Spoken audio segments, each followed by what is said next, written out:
Paksiw, tuloy ko lang yung aking mensahe kanina sa video na ako'y isang tindera at saka isang kusinera. Si Bebet Gabasa. Ayan mga kapaksiw, ito yung aking lulutuin ngayon. Dinuguan. Ayan. Habang iniiwan ng aking pamangkin yan. Ayan. Yan ang si Sabido, Junior Sabido. Polison Sabido. Isang YouTube ay isang reelers. Ayan mga kapaksiw, ang aking gatang gulyasan. Ayan, na kumukulo-kulo na no. Ayan, ititinda natin yan mga kapaksiw. Ayan, alam nyo kapaksiw, kaya naman ako nagpangalang Paksiw, tinatawag ko yung vlog ko ng Paksiw kasi almost 24 years na, puro Paksiw lang ang tinitinda ko sa aking tindahan. Amen, amen.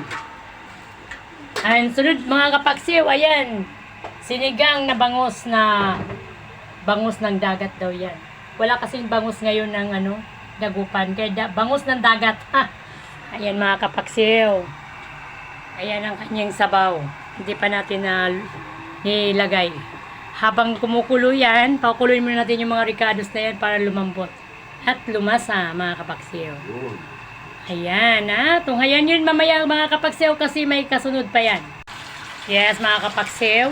Ayan yung luto ko kanina na bangus na sinigang na hindi pa naluto. Ngayon ay finished product na po yan. Ayan mga kapaksiw, ang sarap, delicious sa paksiw. Alam mo mga kapaksiw, magkano lang benta ko nito? 40 pesos lang ang isa. Sobrang mura. Kaya mga nagugutom dyan, punta na lang kayo kay Ate Bebet Gabasa sa may covered court ng Block 46. Andyan yung aking small carinderia. Punong-puno ng sarap ang mga tinda dyan. Yun, no? Grabe. Yes.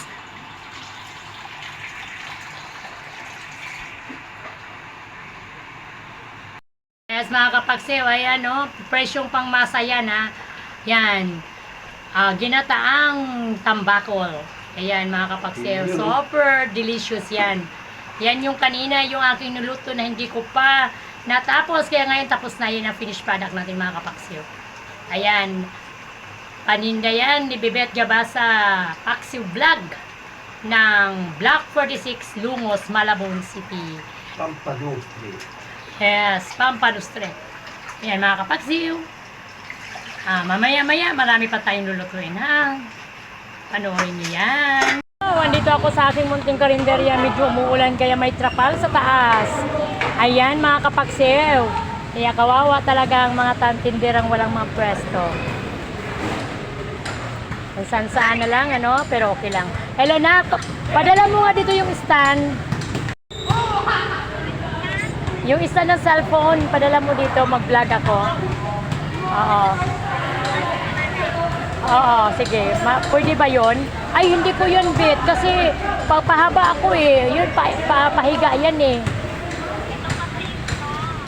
Ha? Oo, nakatayo. Sige. Oh, sige. Sige. Okay, bye-bye. Sige, bye-bye.